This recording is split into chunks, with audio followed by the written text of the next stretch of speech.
And I think there's a very serious issue, by the way, right now, because this attack on low-income people is not about the money, I don't think. It's really about deflecting attention off these transnational corporations and the shift of wealth to the super rich. And if we can go after and blame low-income people and individuals, we don't have to have the middle class turn its attention to the source of the problem.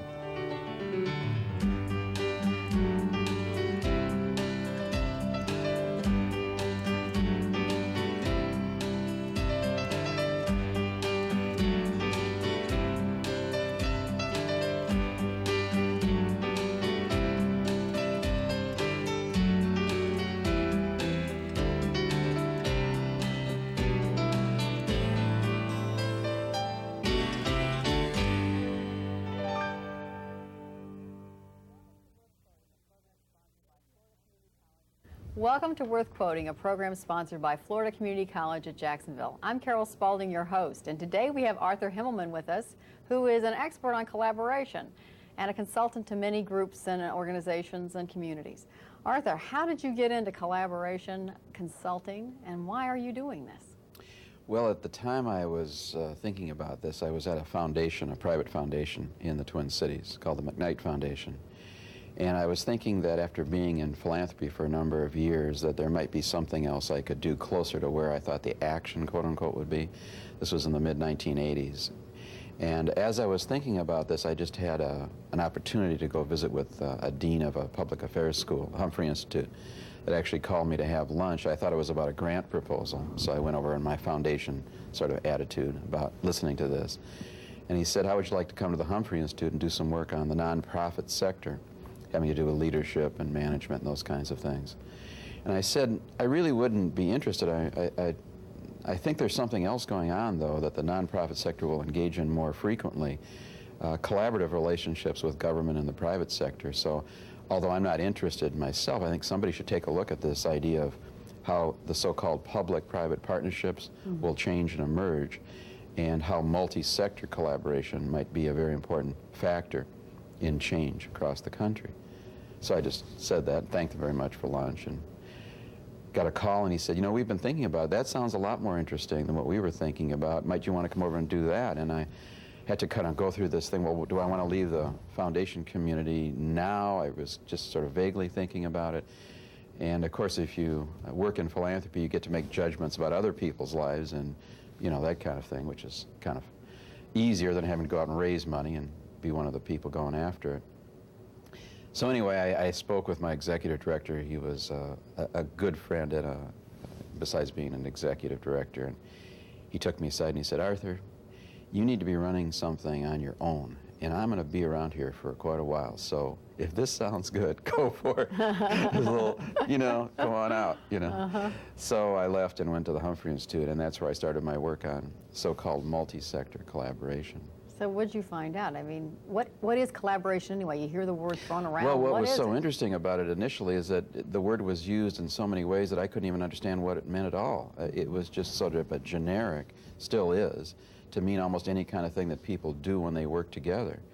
And so one of the first things I did was work on language and definitions and concepts to distinguish the use of the term collaboration from the other ones we commonly use, networking, coordination, and cooperation, and try to make it much more precise, related to direct activities, to clear activities. And that in and of itself, the definition process proved useful not only for my own thinking and research and teaching, but for a lot of other people who were just using terms interchangeably. So what does it mean? Well, it means what you think it makes. Well, let me put it this way. It means different things to different people. What it means to me is that it has to do with the enhancement of another for a common purpose, that you want to see the other person the best they can be, and they want to see you the best that you can be. And it includes, in my series of definitions, the idea of networking, exchanging information, coordination, altering activities, cooperation, which is sharing resources, but that the collaborative process is the willingness to enhance the capacity of another for a common purpose, which is relatively rare in a society that's highly competitive, as you probably well know. I can imagine. I guess I would see, is it different from a win-win then? Well, win-win still kind of reflects the language of competition. It's not so much about winning as it is about enhancement. I tend to use the language of enhancement, which actually these definitions came somewhat out of adult development literature, which, like the Bible, you can find anything you want about adult development in the literature. But I was fascinated with the notion that as a person ages and matures, they have greater capacity to acknowledge other people. You always hope this will happen. It doesn't necessarily happen. At a very early age, people are much more oriented to, it's mine, you can't have this. It's even the idea that other people are in the world is a little problematic for some youngsters. And then we hope at some point, maybe teenagers or older children realize there are other people in the world, and that if you have a relationship with them, you can both benefit, which is the cooperative notion. But then later on, there's the possibility that you might value the enhancement of another person as the basis of your relationship, which is the collaborative notion. And you can see why that would be sometimes hard to do. Mm-hmm. So that's a marriage or something stage. Yeah, it would be wonderful if most marriages were collaborative. Which is I want to marry you because I enhance you as versus. Sure, yeah. And then, of course, you're talking themselves. about a tremendous amount of trust and spending a fair amount of time with people. And in the organizational sense, collaboration also requires access to each other's turf.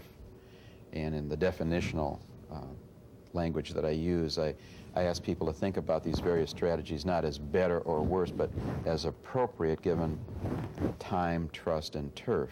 That you have to think about how much do you trust people, or how much time do you want to spend with them. Do you really want to say, come on over and you can use my office, you can use my funding sources.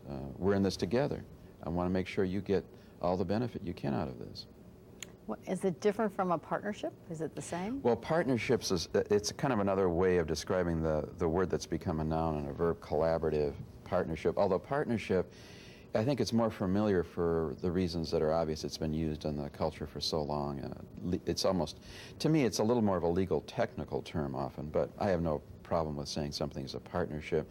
I prefer using partner rather than collaborator to describe the people and organizations because of the very negative connotation of collaborator from World War II, which was actually a very unfortunate usage.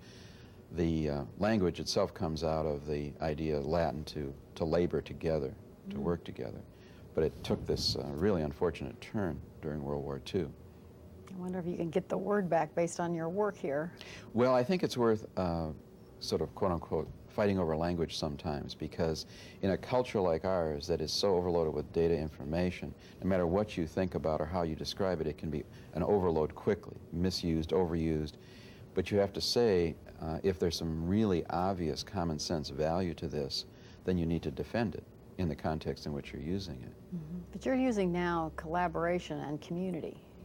So that's got to make things more complicated still. How do you see collaboration and community? What's your life's work here? I've also, two sets of questions. The first one's easier. Okay.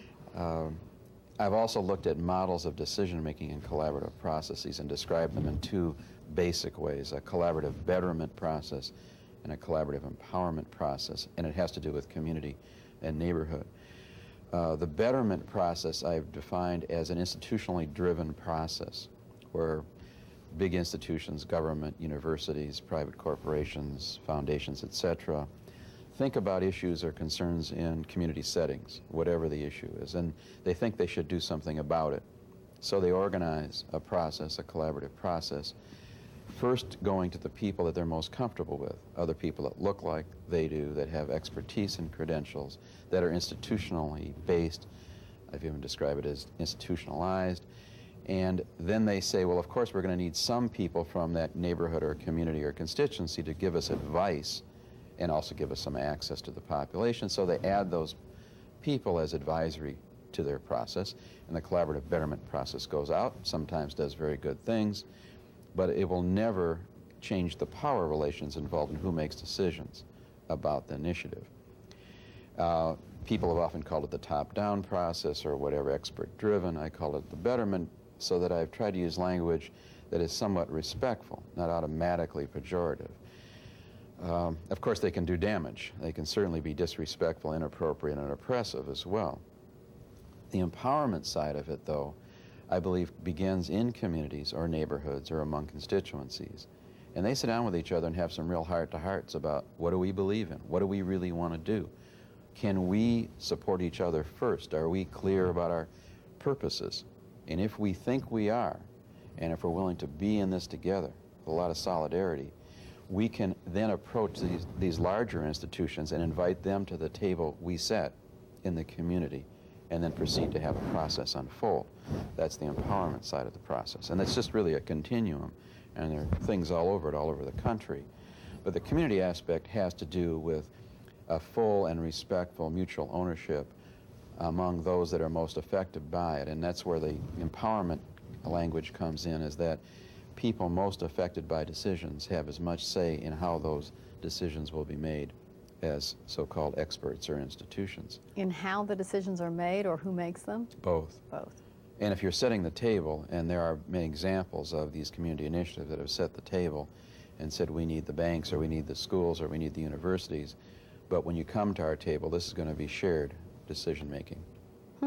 So where is an example where this has worked, where the empowerment model has worked? Is that what you're calling? Where the initiative is really grassroots, I suppose. Right.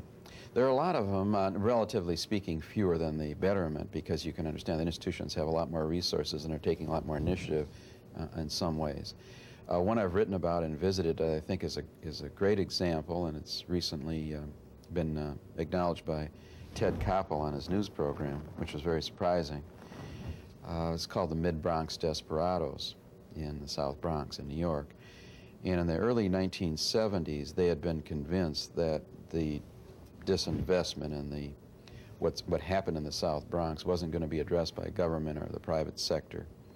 And so a coalition of 9 church organizations got together and formed this Mid-Bronx Desperados, and their idea was to go house by house, block by block, and take back their community, which they did over the last, now it's almost, well, it's over 20 years, and literally hundreds, if not thousands, of housing units have been created, economic development, safety programs.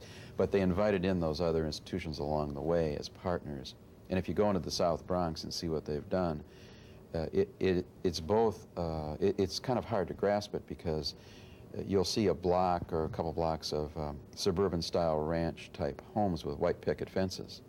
And then a couple blocks or block over will be burnt out, blocks of houses. Looks like the war is still going on.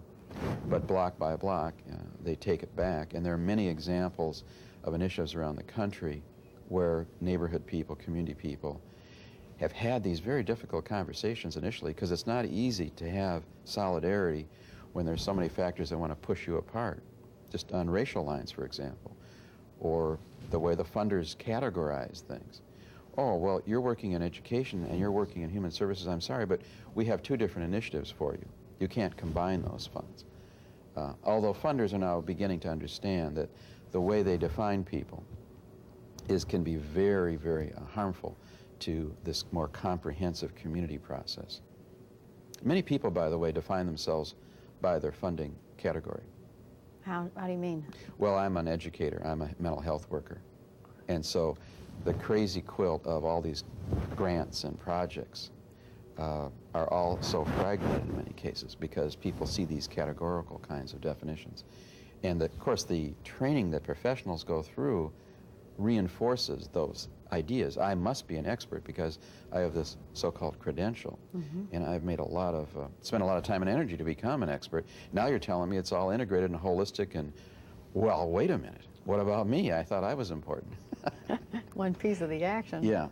Okay. Well, this is now supposed to be a building community kind of thing, a neighborhood thing. It's sort of in vogue, I guess. And you're saying that what happened in South Bronx is a 20-year-old process, but now people are paying attention to, I guess, empowering neighborhoods, or at least giving lip service to it. Well, it's much, much older than that, and in the speech I'm going to give today, thanks to you, I'll mention a precursor to all this that's over 70 years old. It's one of the more sophisticated, maybe one of the most sophisticated neighborhood community-based collaborative efforts I've ever run across. So it goes way back, even in the language that we use. And now the language that's being used to describe these efforts, a lot of the language I agree with, is about governance and democracy and the idea of increasing the participation of people in democratic processes, because at heart, The collaborative process is an experiment in democratic process. How do we include more people? How do we make decisions with people we may not necessarily agree with? What do we do about problem solving? How do we revitalize our communities, our institutions? The danger in this is that when you turn from the institutions to the community or neighborhoods as the place things need to happen, you can easily, and we love doing this, we love to romanticize things, right? Now, all of a sudden, the neighborhoods and communities are going to solve all our problems, and these large institutions, including these global transnational corporations, will give us some charity or some technical assistance, and we can just let all that go, sort of, and we'll do this in the neighborhood, which is a silly notion, but it's kind of in vogue to some degree. And so the challenge is, what's the relationship going to be between neighborhood community initiatives and institutional change, and how do we figure out in the middle of all this, which is the second part of the question you asked so long ago. My life work has been about social justice, which requires a very close look at transforming power relations, which makes it a much more highly political process, small p, which means I get invited a lot of places once. I bet. And you tell people the bad news? I just try to tell them the truth. And the truth is too hard to take. For many people, we'd like to, and I think there's a very serious issue, by the way, right now, because this attack on low-income people is not about the money, I don't think. It's really about deflecting attention off these transnational corporations and the shift of wealth to the super rich. And if we can go after and blame low-income people and individuals, we don't have to have the middle class turn its attention to the source of the problem. So I think there's something going on there that's very sinister, although within the keeping of a tradition that thinks that, by definition in some ways, if you're poor, you're unworthy. I mean, it's not that there are structural reasons for this or not relationships of power and wealth. It's really that you didn't get up and do what you were supposed to do yesterday. You didn't work hard enough or pull yourself up by your bootstraps. You know, even if you don't have any shoes, you're supposed to be doing that. So, but you can imagine talking about economics and power and the politics of the super rich, since a lot of that is the way funding comes down for philanthropy and political life. People don't necessarily want to have a dialogue about that. So social justice has to do with power and decision-making and resources and all those things. Right. All right, and we're dealing, tell us a little bit about the super rich and how we're deflecting the source of the problem. Well, for example, if you look at international economics and you look at the shift, where the money's gone and who controls it, actually what's interesting, there's no argument on the conservative side with the so-called more radical or the left on the numbers. I mean, or you can go to the Census Bureau or the Federal Reserve. Everybody knows where the shift went. Even very conservative people or moderate conservatives, writers like Kevin Phillips, have been very concerned about this gap between rich and poor. Most people will even tell you that growing inequality is probably the major issue of our day, although we seem to be a lot more interested in OJ than dealing with these issues for a variety of reasons. But just to give some perspective on it, of the 100 largest economies in the world, including all the countries of the world, 50 are privately held transnational corporations. So now you ask yourself, if you have that kind of power to decide where you're going to provide, where you're going to invest, take the idea of living wage. If you look at what goes on in most communities and neighborhoods, if you look in your own community, of course, you'll see that for many people there are not jobs that support families at a living wage. And that means that for a variety of reasons, some people took their money other places where they could make a greater return on investment, in many cases without workers. I mean, the people, by the way, that have their jobs, I think, are a little anxious, you know, the middle class folks in particular, because they hear all the time and see that people lose their jobs and they can't find other ones at comparable wages. So the decisions about that and where we invest and how do we decide what's a fair tax system, it's off the screen because the conservatives have dominated the agenda, and the president has defined the liberal as a moderate, let's put it that way, be generous. I mean, there are basically two Republican parties, the so-called liberal Republican and the more traditional. And over here to the so-called liberal progressive left side of it is just a lot of, let's think of something to respond with. I mean, how are we going to respond? What are we going to say? I think some of it, this may sound awfully simplistic, comes down to the political economy of everyday life. That is, as people age, they have mortgages, kids, pre-existing conditions, they've got all this stuff. And it may be true that these issues are needing to be addressed, but it's very risky. So I would just prefer people saying, I think that's correct, we're going to do whatever we can, but I can't afford to lose my job. Okay, great, thank you very much. That was very honest of you.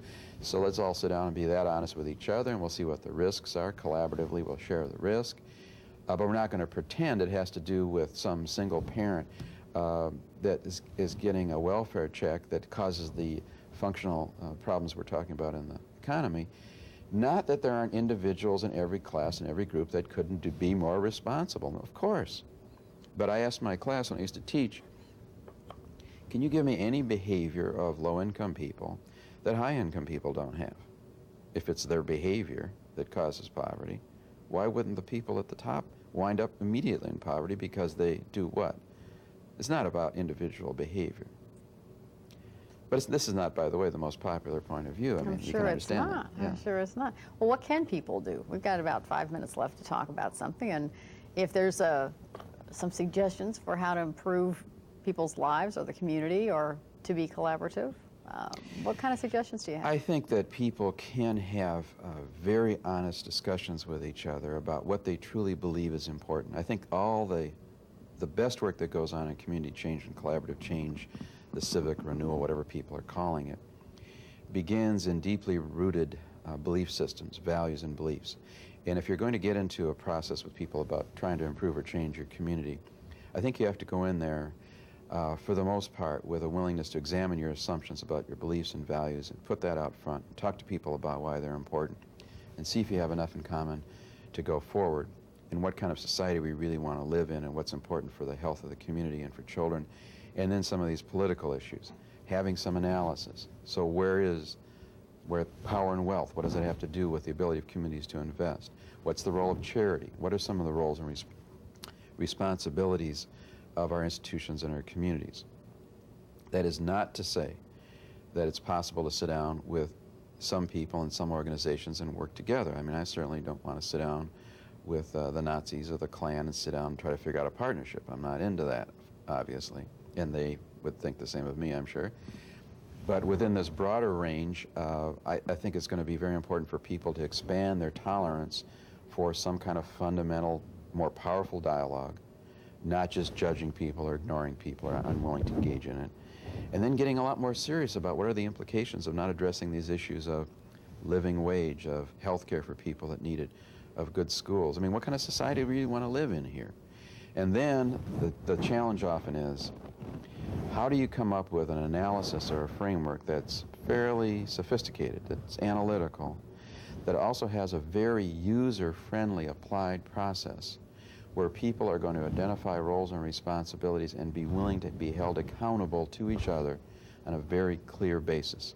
Because part of this, fortunately or unfortunately, is that people often don't do what they say they're going to do, or in some cases they're not able to do it well enough, and then we just sort of fudge it. Well, we were going to have the Speakers Bureau by March, but didn't get done. Well, they're awfully nice people, so maybe they'll get it done by May, you know, that kind of thing. Well-intentioned, but we just don't want to be that that organized or disciplined. I think there's a lot of the so-called quote-unquote conservative thinking about organization and discipline and competence and skill and being clear. Absolutely. Absolutely correct. You've got to have that as well. But this is a voluntary thing, isn't it? Partially. Partially. Many people are being informed that they need to do this. It's part of their job description, and many of our institutions are requiring it, or funders are asking for people, either you do this or you don't get funding, and the government's wanting people to work together. So there is a almost forced marriage in many cases going on in communities about working together. And I just think it's time for people to take it one level further, more seriously, make it more powerful, focus on some of these issues of social justice as well as social services. Sort of take their lives back in a sense. Take their lives back. Yeah. So what's the role of government? We just have about a minute and a half, but what's the role of government in all this stuff? They empower it, They let it happen? They dodge Government it? is the people's institution, although we tend not to think of it that way. Somehow we've decided in this democracy that the government's not the people's institution. Government has responsibilities in other parts of the world that we find impinging on our freedom in this country. So I think the role of government is really quite elastic. I happen to be along the social democratic side of the role of government. That is, people need certain basic needs met without question. Health, for example. I think some kind of guaranteed health for all people makes tremendous sense to me. So the question becomes then, in a country that began by saying we want government away from the people rather than as a vehicle of the people, can we redefine government, and can we become, as most of the capitalist countries have decided to become, quote unquote, more social democratic with more guarantees, so that when we work with the nonprofit sector and the community sector and the private sector, we're not talking about life and death issues, whether children get nutrition or whether our schools are safe for kids. I mean, we're not fighting over things that are so fundamental to human life. And I think the role of government then definitely needs to be debated in our society, and not just by the middle and the right. I think we need to have a broader dialogue. And that broader dialogue might lead to some change, some governmental change. Well, the change is going to happen anyway. The question is who gets a chance to be at the table that shapes the change. And we're going to have to guard against a lot of cynicism and despair, as well as a conscious manipulation of people to divert their attention from some of these fundamental issues. Okay. It's not an easy challenge, but we do have the opportunity of the millennium to sort of hang our, use that as a stage and talk more about this over the next couple of years. All right, so by the new millennium, we should all be paying more attention to our civic life, taking our lives back in a sense, taking more responsibility for what we're doing, less blaming, more solutions. Yeah, and as I try to say, we need to go from problem stating to problem solving as often as possible. That's great. Thank you very much. This Thank is you. Carol Spalding and Arthur Himmelman. Hope you've enjoyed our discussion on collaboration. Thank you.